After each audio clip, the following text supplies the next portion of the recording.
What is up, everybody? Hope everybody's doing well today. Today we are talking about bedding pockets. So if you'll notice behind me, I got a pretty good open field right here. So this right here behind me has actually been frost seeded in switchgrass. Switchgrass takes a few years to establish, so it's going to be a couple years before I actually have, tall enough switch in here for cover. And right in behind it there is one of my food plots. And what I've found out over the years is having the food plot is great. You're going to attract deer. That always happens, with some exceptions, of course, if your situation is really bad. But if you want daytime activity in that food plot, there's got to be security around it and bedding close. So what we're going to do today is we're going to come into this edge right here and add just a little bedding pocket, a spot where a deer could actually lay in here in bed, or a few deer slip in through the switchgrass once it gets here and hit that food source, and hopefully in the daylight hours, and that the deer is comfortable enough to move in the daylight. And that's the whole goal. I know with big bucks, the last thing they want is open timber.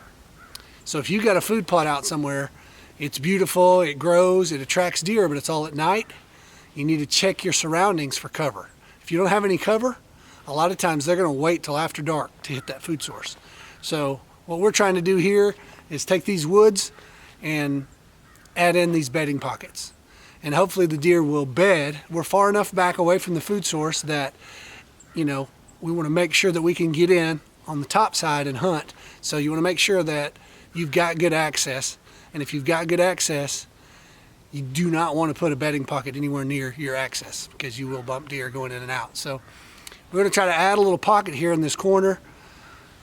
Eventually have this switchgrass stand here leading into the food plot. And hopefully it's kind of a layered bedding attraction is what we're looking for. So, and what that'll also do is, if you have numerous bedding pockets around, you can hold numerous deer and different doe groups. Because what's going to happen is, if you've got a really good food source in the fall, a lot of times the does are going to bed close. They're going to stay pretty close to that food source.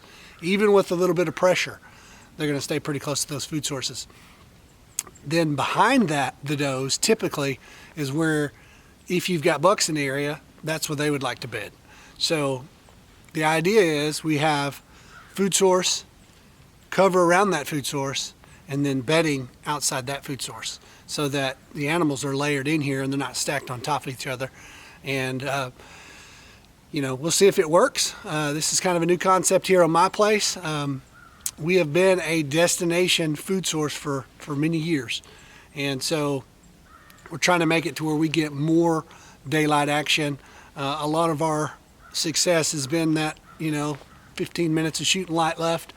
I know Lexi, a lot of her deer are that late early season right there in the last few minutes of legal shooting light. So we're trying to improve that by adding some bedding pockets behind our screening to our food source. So that's what we're going to do today. All right, guys, so the idea is we're going to come in this little corner right here, and we're going to drop some trees. It's not too awful cold out here. It's actually only about 30, 31 degrees. We just got a nice snow here in Arkansas, and there's not a better time to come out and take a look. So you can come out right now. It's the 1st of March, and my food source is right there. I can come out and hit these woods around, and with snow on the ground, you can really tell how open it is. And for a mature whitetail buck, if he can stand back here and observe your food source, he never has to come to it. If he's cruising looking for does, he's just going to stay back here, and if that happens, you never actually get a shot or a chance at the animal.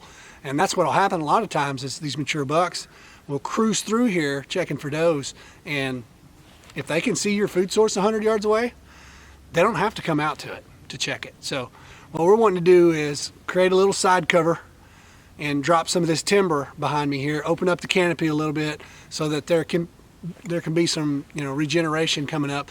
But we're not going to go big. We're going to stay in a pretty small area, but the main idea is that deer could actually bed back here. That's the whole plan. But also, you got to keep that cruising buck in mind that he's got to work towards that food source that you may be hunting to be able to see into it. So, and that's also the plan. So we're gonna drop some of these trees behind us here and create that pocket. And I realize, guys, this may not be for everybody. This is not any kind of timber stand improvement. I'm not planning down the road to sell off timber here or anything like that. This is just for hunting, and that's the whole reason that I'm using this property like this. The folks that don't want to use it like that and want to go down the road and grow big trees so they can sell them at one day, that's another thing. Or they want to just have a pretty manicured open timber, then you're not going to want to do this. But for those of us that want to just improve our deer holding ability, that's what I'm going to do. So I'm going to hinge behind me here. I got to get all of my safety gear and stuff on. So I'll show you guys just kind of what I'm going to drop. I will be dropping some cedars. Typically, you do not hinge cut cedars. Usually because, they don't offer any kind of regrowth for deer at all. But if you're really trying to strive for some side cover, and I have overabundance of them, I'm going to try to hinge some of them. They may live, they may die. Either way, it's okay. This is not so much about, keeping this pocket of trees alive as it is creating some cover. So, if they all die, I've got good cover at least for several years here that potentially can hold an animal. So that's what we're going to do. We're going to hop in here and get this thing cut, and we'll take a look at it afterwards. All right, guys, so just got finished up making this little bedding pocket back here. So I primarily went in and took out everything in a semicircle in there, leaving a few big trees. Obviously, I'm not into taking down big stuff if I don't have to, but I did take out enough stuff that the canopy did open up so that we can actually get some sunlight in there, hopefully.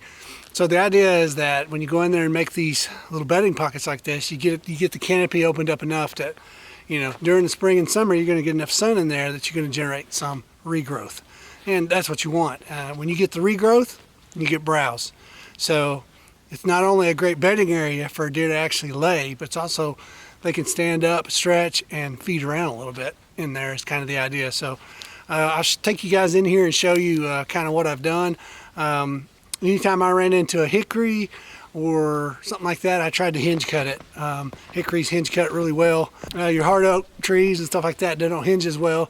And then, I did hinge. I went ahead and hinged some of the cedar, which is typically not something you'd want to do. But again, my goal here is to get a bunch of timber on the ground to have a bedding pocket. So that the main goal is the bedding pocket.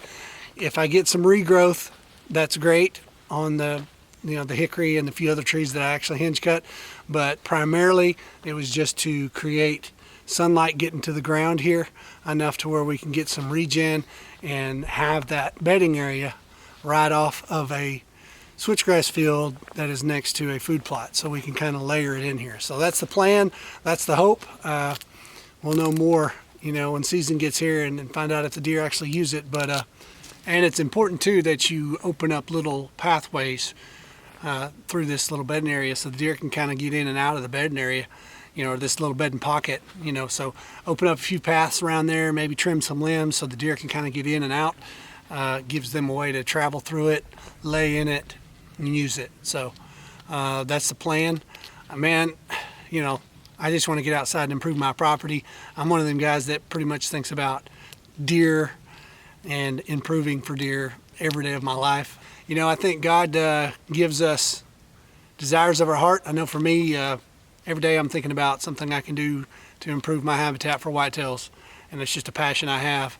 And I thank the Lord for it. As long as we keep that in balance and we keep God first, family, and then the hunting stuff, God will bless it. So, all right, guys, so to wrap this thing up, if you've got that property, it's got a food plot on it, and you're getting nothing but nighttime picks, try bedding pocket.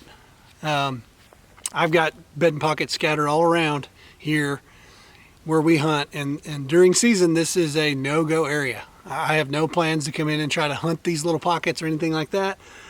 We just want them as layered bedding, and another place for that deer to lay down close to your food source, putting maybe that big guy in front of your gun, bow, whatever it is. So good luck to you guys out there.